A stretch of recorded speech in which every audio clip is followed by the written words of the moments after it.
Thank you to the dedicated members and supporters of the Unitarian Universalist Church of Tampa. Special thanks to James Shaw Jr.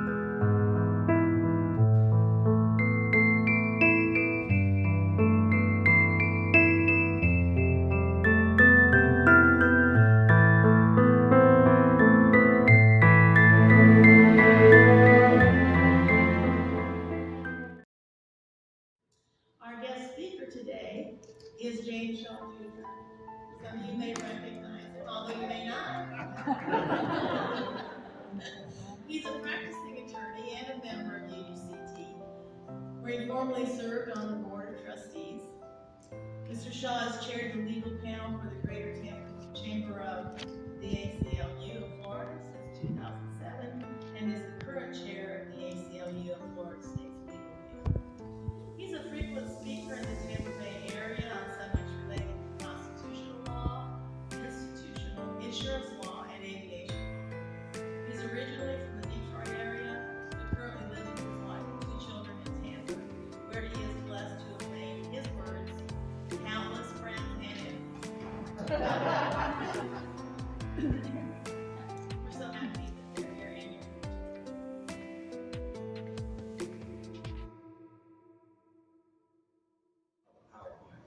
That's very important.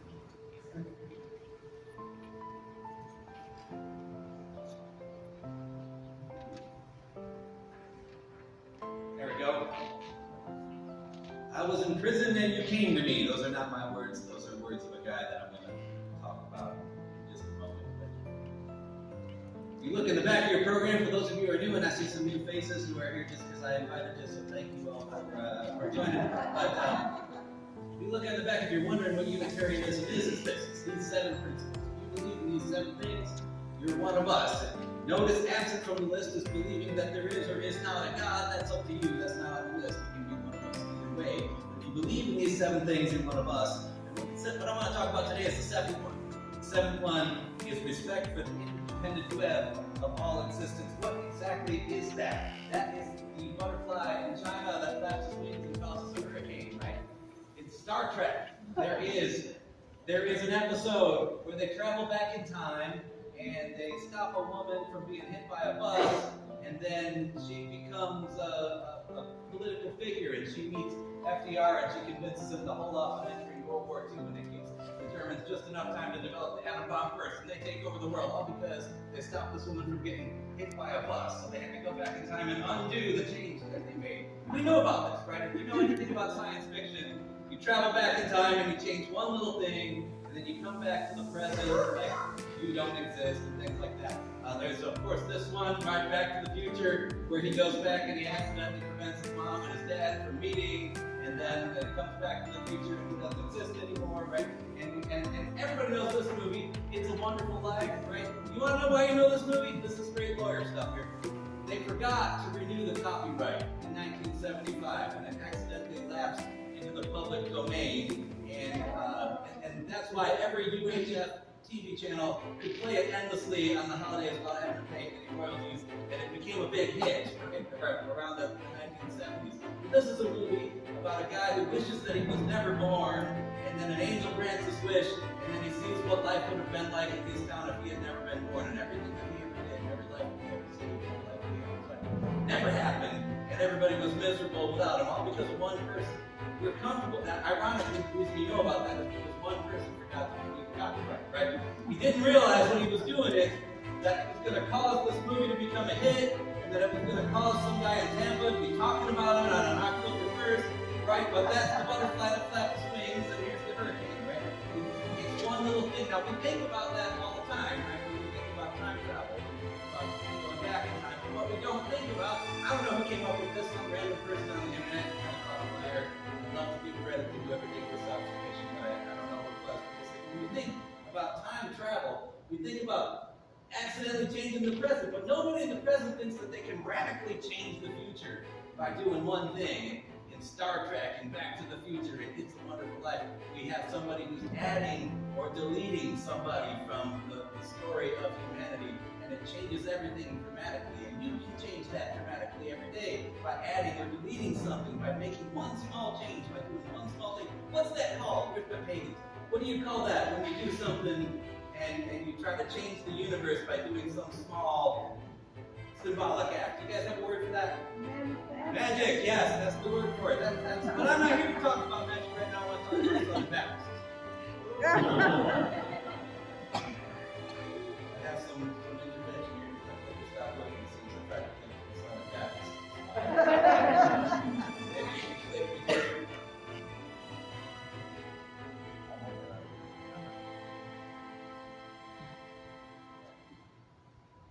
I came prepared. I brought it on my phone here. So I want to talk about a fellow named Russell Moore. You might have heard of him. In fact, this is a Unitarian church, and he sent this on NPR, so some of y'all did hear it. And he was the chief ethicist for the Southern Baptist Convention. And Mr. Moore said he recently resigned. And he said that the reason that he resigned is because he had multiple pastors tell him the exact same story. And the story was that they would preach the words of Jesus Christ. That's right, I said it was in the Unitarian church last time. I turned over a mic cable.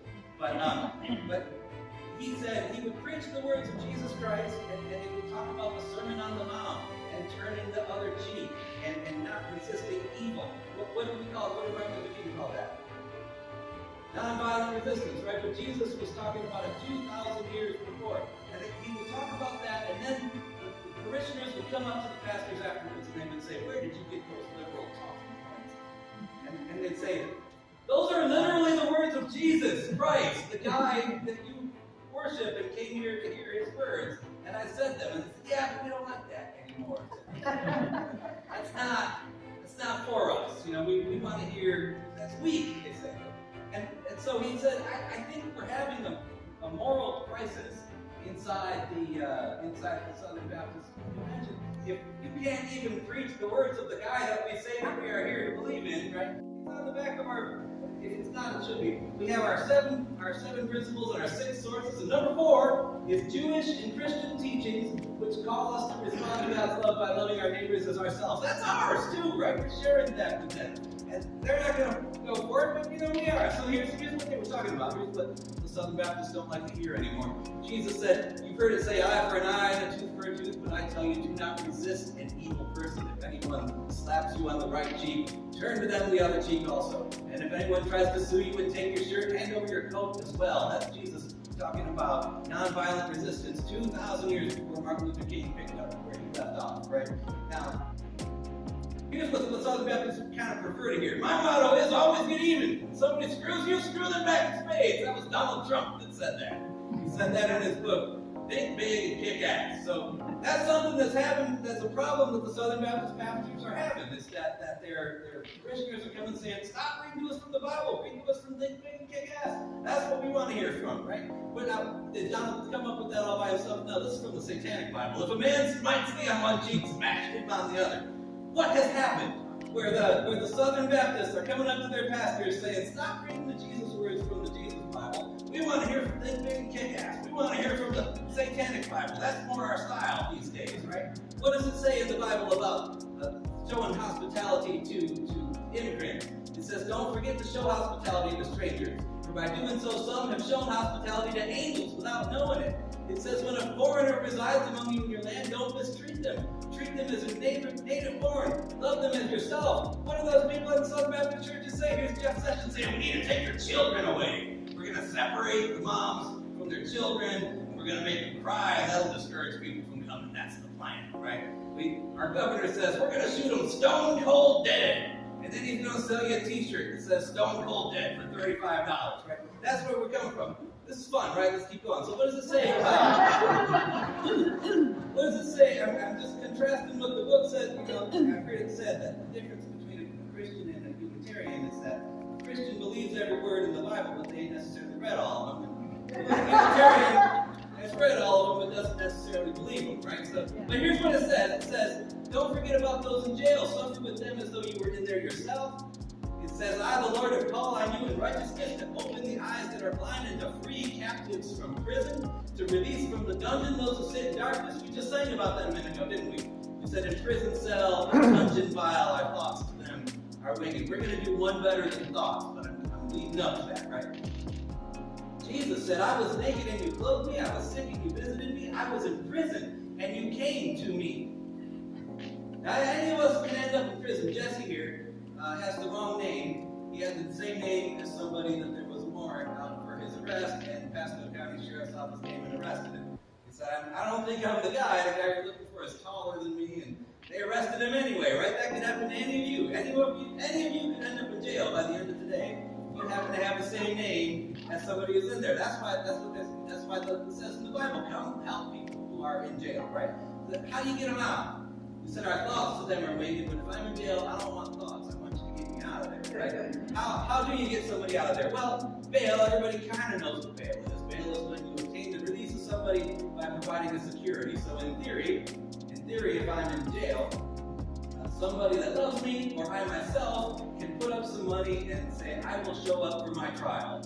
And if you sentence me to prison, then I guess I'll go. But I'm not going to run off. I'm going to show up. I'm going to face what I'm being accused of. And I'll get this money back when I show up. It's supposed to be security. Now, this fellow right here is King Edward I. Was not portrayed favorably in the movie Braveheart, also known as the Hammer of Scott. One thing that he did in the beginning of his reign was he tried to get a hold of the criminal justice system in England. There was this feudal system where each kind of feudal lord had their own ideas, and bail had already kind of been around, but it was a corrupt practice. It was if you were in jail, you could pay the sheriff to let you out until your trial, and sheriffs would charge money for people they shouldn't have charged for, because it was a way for sheriffs to make money. And sheriffs would not let people out that they should let out, because even though that they had a system that allowed for it. So it wasn't uniform, and from feudal lord to feudal lord, it wasn't the same. And he tried to bring it all into royal control and say, we're going to call together Parliament, we're going to pass the Statute of Westminster in 1275. Did a couple of things and distinguished between offenses that you could and couldn't be bailed out for. You just don't, and you set the bail high. Well, here's State Attorney Andrew Warren. He's still my state attorney. If I do something wrong, I'm prosecuted. Y'all heard me tell him to come have me prosecuted.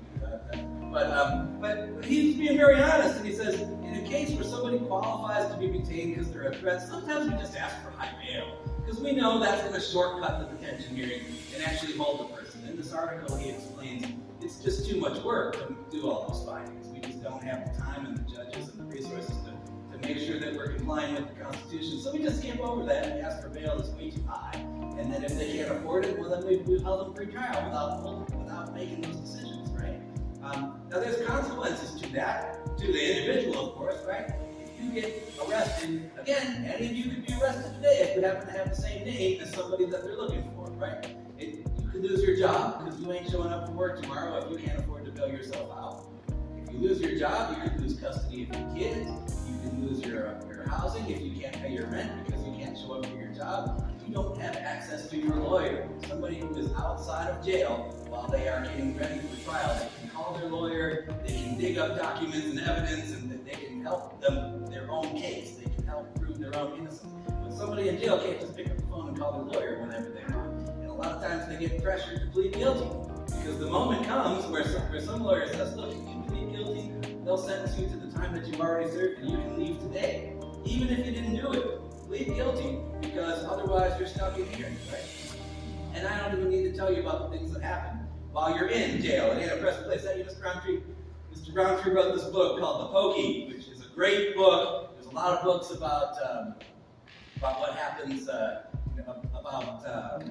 from the bird's eye view, incarceration in our mass incarceration regime. But David's book is about what it's like on the inside. Exactly what do you do with that cup of noodles after you're done with it? How many of them can you trade for something? I mean, it's a fantastic book. I recommend it to everybody. But thank you, David, for coming. But things happen in jail and prisons that are unspeakable. And Kaylee Crowder is the poster child for this system failing. Kaylee was 16 years old. He was accused of stealing a backpack. He says he didn't steal it. We'll never know if he really did steal the backpack. He says he didn't, right? He was held on $3,000 bail.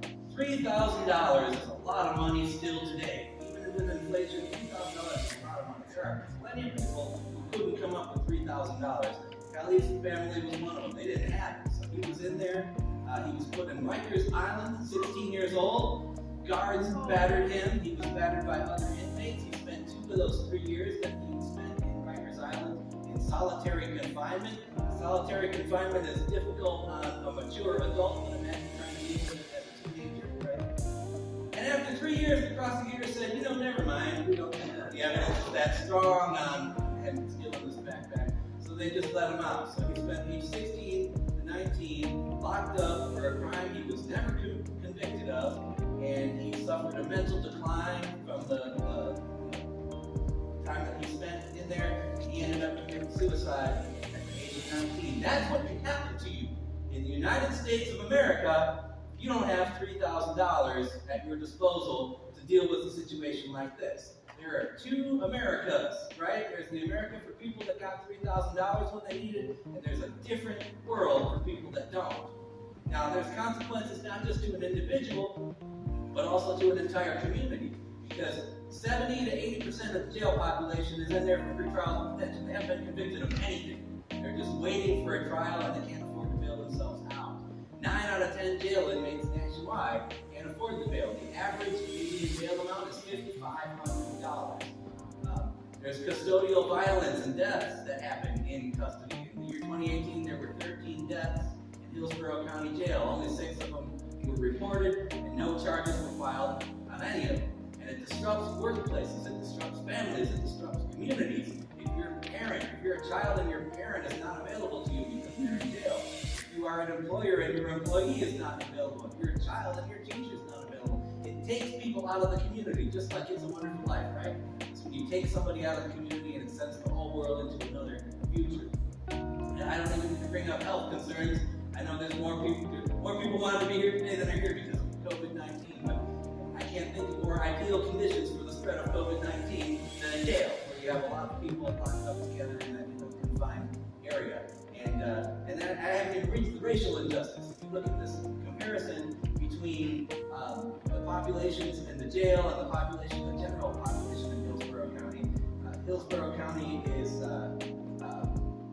non-Hispanic black people are 16% of Hillsborough County, 43% of the jail population. I know this is a shock to everybody, but maybe the criminal justice system isn't unimpeachably fair, right? But this bail, combined with the fairness of the criminal justice system, leads to this disparity, right? So, now, I said a minute ago that you don't always get your money back, and that's because Florida has, this is Florida, right? We have to take this to a different level. And so Florida has created this creature called ransom bail, right? Ransom bail is basically this. The legislature believes if you came into the people are lying. They're not really poor, right? These people and here's when they have fees or fines or court costs that they can't pay, the legislature said, well, they could pay it. They just don't want to. Look, they got all those tattoos. They could have taken the tattoo money to pay it, right? And the evidence was, when somebody's in jail, they can always come up with the bail money to get out of the jail. And anybody that came up with the bail money to get out of the jail, well, that money ought to go toward paying their fees and fines. Can you see a problem with this logic, right? It ain't their money. If you are in jail and your mother can sell her television set, she's going to do it, right?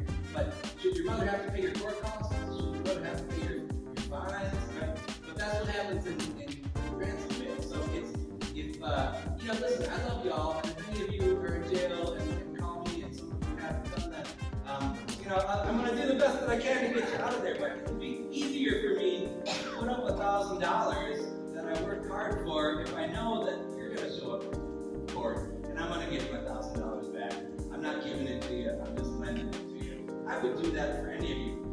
But, if I'm never going to get it back, if it's going to go toward your court costs, toward your fees and fines, maybe I'm not, and maybe that's going to discourage me from bailing you out. So I think this is unconstitutional. I think this deprives people of the right to be bailed out, but this is what we have here in Florida, and so far the court has allowed that. So, this here is a Father's Day bailout. Over here, third in from the left is my friend Denise, who I met when she called me and said, hey, we want to bail some people out of jail. We need a lawyer to help us figure out how to do that. And it led to a lifelong friendship. Here I am talking about her all because we did that, right?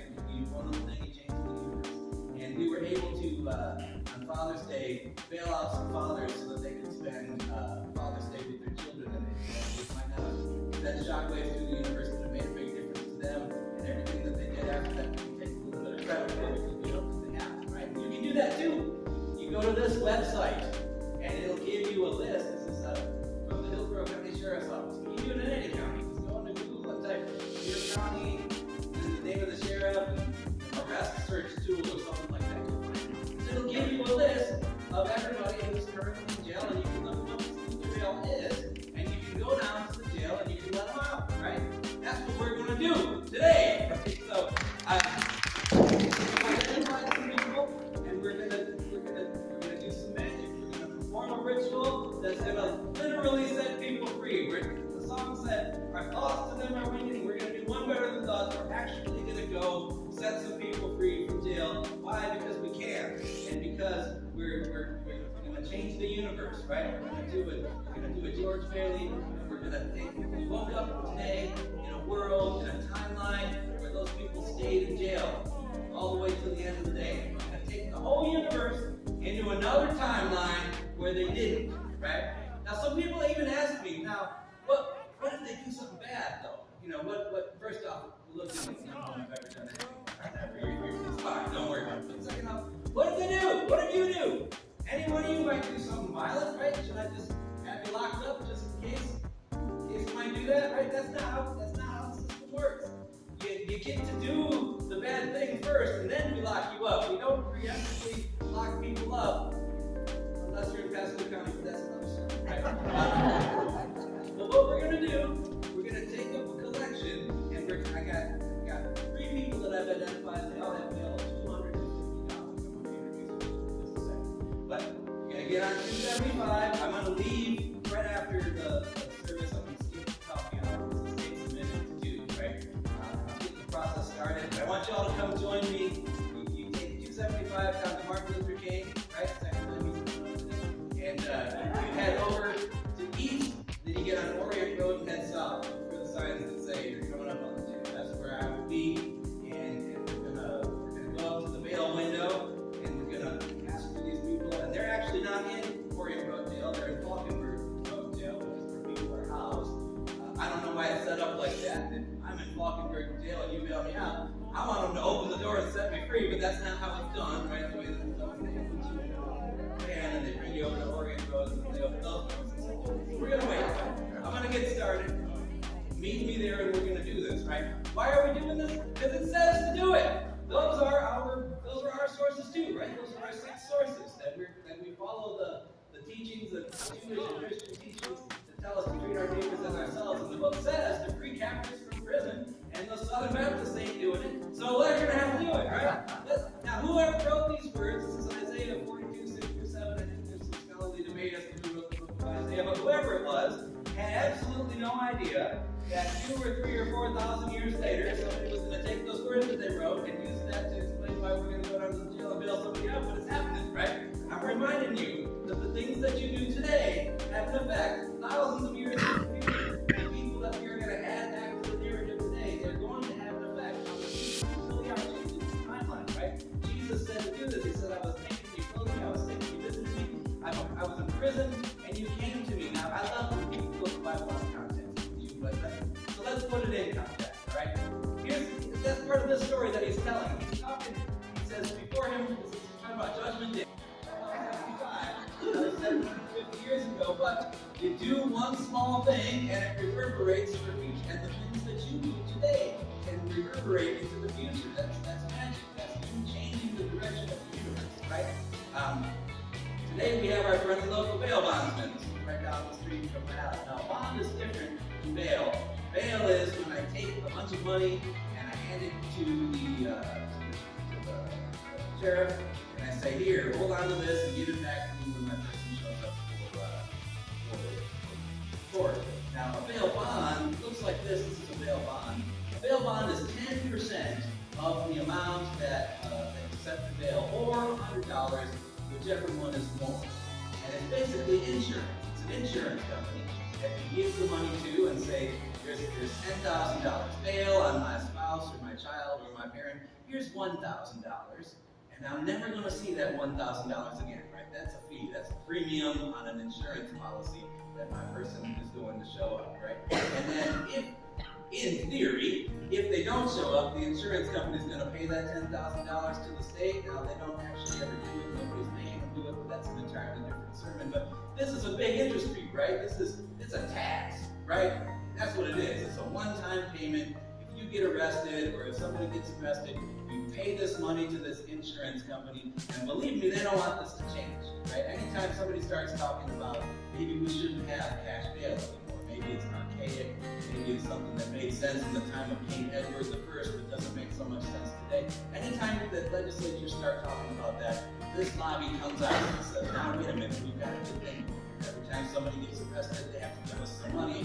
We've got lots and lots of money, and we enjoy making a big pile and rolling around in it. And we're not going to be able to do that anymore. We changed the system. So far, Illinois is the only state that has ever completely done away with the cash bail system in its recent. So we're going to watch them and see how that turns out. But I think it's going to be all right, right? So this is a bail bond. They sign that, they file with the court, and you get out. So it's either you pay all the money and you maybe get it back, which you don't, I'm going to get to that, or you pay this one-time fee and it goes to an insurance company, and then they keep your money. That's how it works. That's how our system works. Right? Now there is a definition of cash bail. It says its purpose is to ensure the appearance of the criminal defendant at subsequent proceedings and to protect the community against the danger of the criminal defendant. Now there are protections against this because if I have bail that is more money than I have or than anybody that likes me has, then I can't afford it and I've basically been held pre-trial without bail, right? There's no difference between having no bail and bail that I can't afford. Either way, I'm staying in prison. But we have our 8th Amendment that says excessive bail shall not be required. That's one of the founding principles of our country, is that when they came up with what are the 10 amendments that should go into the Bill of Rights, this made the list. This was that important back at the time. It's in the Florida Constitution too. The Florida Constitution says, every person charged with a crime or violation of a municipal or county ordinance shall be entitled to pretrial release on reasonable conditions, unless if no conditions can protect the community from the risk of physical harms and ensure the presence of the accused at trial or ensure the integrity of the process. I don't care how much money Jeffrey Epstein has. You can't trust him to be out of jail, right? So there are people that are so dangerous that you can't have them. But pretrial detention requires the state to prove that you have a Jeffrey Epstein here, that you have somebody that no conditions of release can reasonably assure the safety of the community or any person. That's what you have to be able to show in order to hold somebody pre-trial. The Florida statutes go even further than that. It has to be a dangerous crime. There has to be a substantial probability that the defendant committed it. There has to be circumstances that the crime indicates a disregard for safety and the community, and there has to be no other conditions of release that are sufficient to protect the community from harm from this person, right? That's what it says. So the unaffordable bail is the functional equivalent of an order of pretrial detention. If you are setting bail at a higher amount than somebody can pay, without making all of those findings that they are so dangerous that they have to be held, that there's no other condition, you're entitled to pretrial release under the Florida Constitution. He will separate the people from one another as a shepherd separates the sheep from the goats. And he will place the sheep on his right and the goats on the left. And the king will say to those on his right, come, you who are blessed by my Father, inherit the kingdom prepared for you from the foundation of the world. For I was hungry and you gave me food, I was thirsty and you gave me drink. I was a stranger and you welcomed me. I was naked and you clothed me. I was sick and you visited me. I was in prison and you came to me. And the righteous will say, Lord, when did we see you hungry and feed you, or thirsty and give you drink? And did we see you a stranger and welcome you, and naked and clothe you? And when did we see you sick or in prison and visit you? And the king will answer them, truly I say to you, as you did to the least of these, my brothers, you did to me. He says, I am God, and as you treat the lowest among you, that's how you're treating me. As you treat the least among you, that's how you treat me. I know those are liberal talking points, right? And they ain't reading that in the Southern Baptist churches this morning. They're reading Think Big and Kick Ass. But we're over here reading the books that they say that they're reading. And we're actually going to put them into context. Now, what does he say to the people on the left? He says, depart from me, you cursed, into the eternal fire. I know that's a little harsh. That's what he said, right? prepared for the devil and his angels. For I was hungry and you gave me no food. I was thirsty and you gave me no drink. I was a stranger and you did not welcome me. And I was naked and you did not clothe me, sick and in prison and you did not visit me. And they will answer and they will say, Lord, when did we see you hungry or thirsty or a stranger or naked or sick in prison and did not minister to you? And you will say, truly, as you did not do it to one of the least of these, you did not do it to me. Jesus said, I wonder what he's talking about here. He says, not everyone who says to me, Lord, Lord, will enter into the kingdom, because the one who does the will of my Father, but the one who does the will of my Father who is in heaven. It doesn't say those of you who believe that I exist, that what I want from you is believe that I exist. All y'all believe that I exist, right? That's a minimum, right? But he says, I want the people who do the will of my Father. Those are my people. Whether you believe in it or not, that doesn't enter the discussion. He says, on that day, many will say, Lord, didn't we prophesy in your name? Didn't we cast out demons? Didn't we do mighty works in your name? And I'll declare from them, I never knew you. Depart from me, you workers of lawlessness. You people who don't want to hear my words. You people who want to hear think big and take ass and not turn the other cheek, right? So I want to introduce you to Esau T. Johnson, whom I met yesterday. Where's my Arabic speakers? How do you say Jesus in Esau? That's how you say Jesus in Arabic, right? What a coincidence, this guy's name is Esau T. Johnson. He's been in jail for 9 days, right? For sleeping. He was charged with sleeping. What happened was he was homeless. Somebody told him, you know where you can sleep and it's okay. There's an empty apartment building. Nobody's living. There's an empty apartment. Go ahead and sleep in there. It's fine. Nobody can mind. So he believed him, and he went in there and slept. The police came in and arrested him for sleeping, and he charged him with trespassing in an unoccupied structure. There was nothing bad happening in there. There was no drugs. He was just sleeping. And he was arrested. He's been charged. He's got $250 bail. He had a job interview last week that he missed. He's homeless and he's trying to get himself back on his feet. He had a job interview that he wasn't able to go to because he was in jail. He's got a dentist appointment tomorrow. So it took him a long time to get that dentist appointment set up. He was going to miss it because he was sleeping. He doesn't have the $250 to get out. You know what? Let's get Esau Johnson out of jail and we can get to that dentist appointment. We can fix his teeth and we're going to change the universe. I'll tell you what, I got this hat right here. Okay. Now, a couple of people that couldn't make it today have asked me for if I can transport their donations with me. So I got $50 from Dave and Rick in Tampa, and I got $50 from Sarah and Orlando. So there's $100 for this $250 bill right there.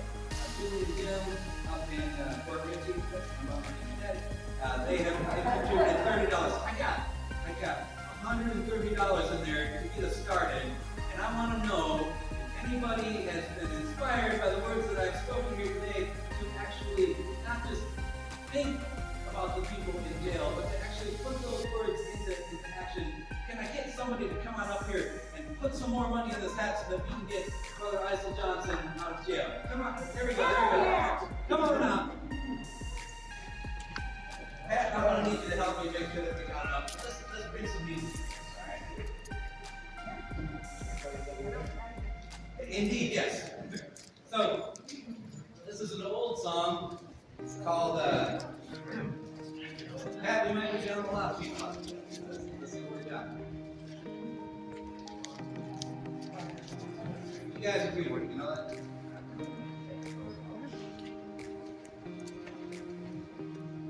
Long story. We'll discuss it later.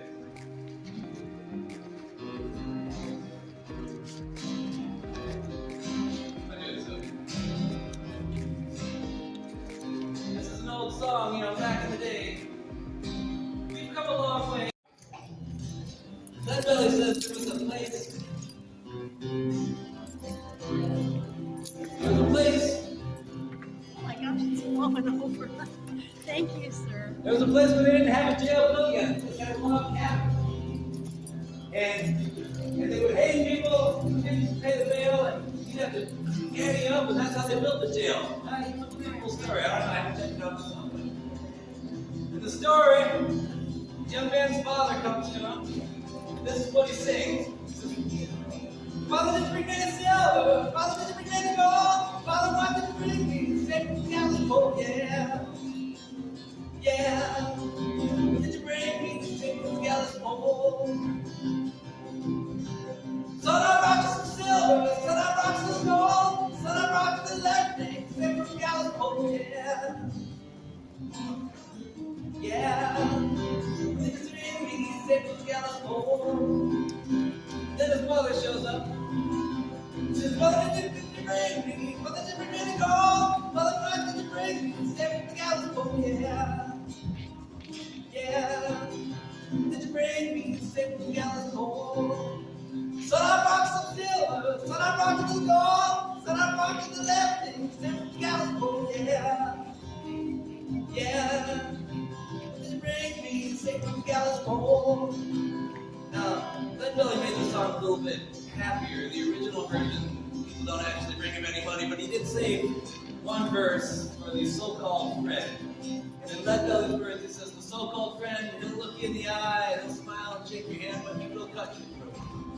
Here's the part with the so-called friend who arrives at the jail. Friend, did you bring me the silver? Friend, did you bring me the gold? And what did you bring me? The stake from the gallows pole, yeah. Yeah. What did you bring me? Stake from the gallows pole. And the friend says, I didn't bring you the silver. I didn't bring you the gold. I didn't bring you anything. The stake from the gallows pole, yeah. Yeah. Didn't bring anything safe from the gallows pole. I didn't bring you the silver. I didn't bring you the gold. I just came in to see you straight from the gallows pole, yeah. Yeah. Did you bring me straight from the gallows pole? Sister Pat, how much money we got? That's wonderful. Hey, I'm gonna need you to help me out. So, Jerry, can you do some clicking to the next page? My hands are occupied. This is Mario Winters. Mario is a guy that works some odd jobs, and he couldn't afford his car insurance anymore. Because he didn't have any car insurance, his driver's license got suspended. Keep clicking. This is all in the bullet points. See, it's beautiful. You're gonna love it. He's been in jail for 9 days, Mario Winters. He didn't have a driver's license, but he was working on jobs and he had to make his money. How we doing, Derek? Keep clicking, man. I'll catch up with you. Couldn't afford his insurance. His license got suspended. He was arrested for driving with a suspended license that says drinking. Please ignore the typo. And it was $250 bail. And I bet you we got enough money to bail out Mario too, don't we? I think we might have 750. This is Oren Gustitis. Oren is a sweet guy. Keep on clicking, Jerry. He's been in jail for 14 days. Oren's younger brother was murdered 4 years ago, and he started drinking. And because he started drinking, he kind of fell off the track. He's got no driver's license. He's got no address. He's got no social security card. It's kind of hard to get a job when you don't have an address and a social security card. He was charged with solicitation and distribution on public roads. You know what that means? Will, what's that mean? Panhandling. He's holding up a sign. Somebody please help me. And that's how they helped him. They put some handcuffs on him, took him to jail. He's been there for 14 days. But you know what? I bet we can get him out today. How we doing, Pat? We got enough? We got plenty. In fact, I'm starting to think we might have more than we need to get these three gentlemen out. Is that possible? What are we going to do with that extra money? Should we give it to Tampa Bay Harvest, or should we?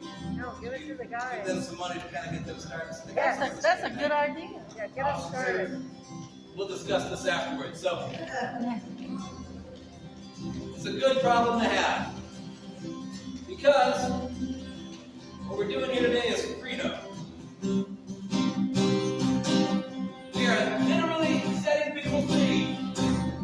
Freedom, freedom, freedom, freedom, freedom, freedom, freedom, freedom. Sometimes I feel like the more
home. Oh, when I need my brother, when I need my brother, sister, when I need my mother,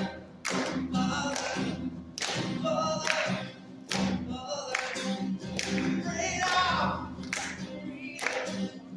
freedom. Mr. Pat, how much time we got?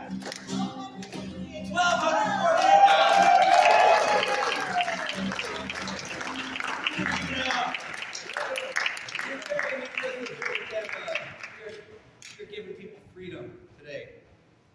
Thank you. Thank you for having me. What do you think we ought to do with the extra money? Should we get what now?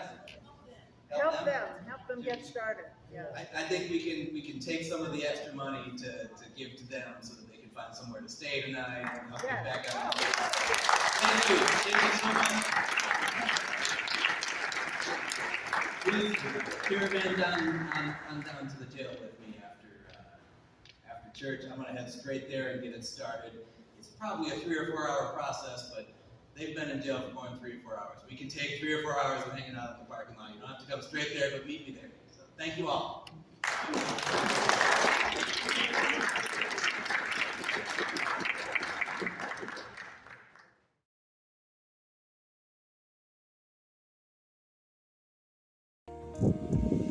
All right, so we're here at the Orient Road Jail.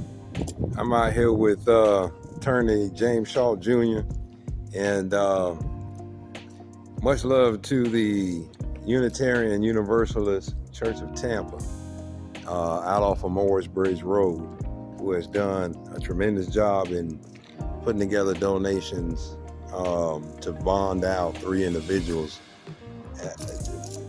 pretty much at random that Mr. James Shaw has chosen. And we out here, we came here earlier this afternoon to start the bonding process after we went to church, had a wonderful service. And now we are awaiting the 3 individuals to get released. And this is the group that's actually inside waiting and just doing some outside commentary as we wait. And they should be coming out shortly. We've come to this part. You got what you got,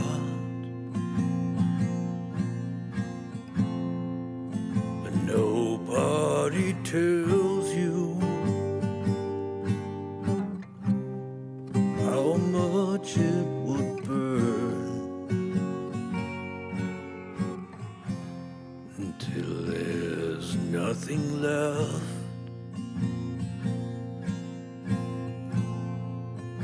No turning back. You find out at the end of the game, it was never your turn. Nobody to call. You listen so hard, and their voices are echoes, calling out names that ain't yours. You can follow my voice. I wrote this for you. Credits. Video pictures DJ SMELLSOGOOD aka David G. Roundtree. Speech by James Shaw Jr. Supporting cast, but not all: Russ Patterson, Candy Gale, Julie Leone, Will Anderson, Laura Rodriguez, Tampa 5, Simon Rowe, Tiffany Hilton, ESQ. LeVan Davidson, Sam Ronan. Thank you again to UUCT Unitarian Universalist Church of Tampa.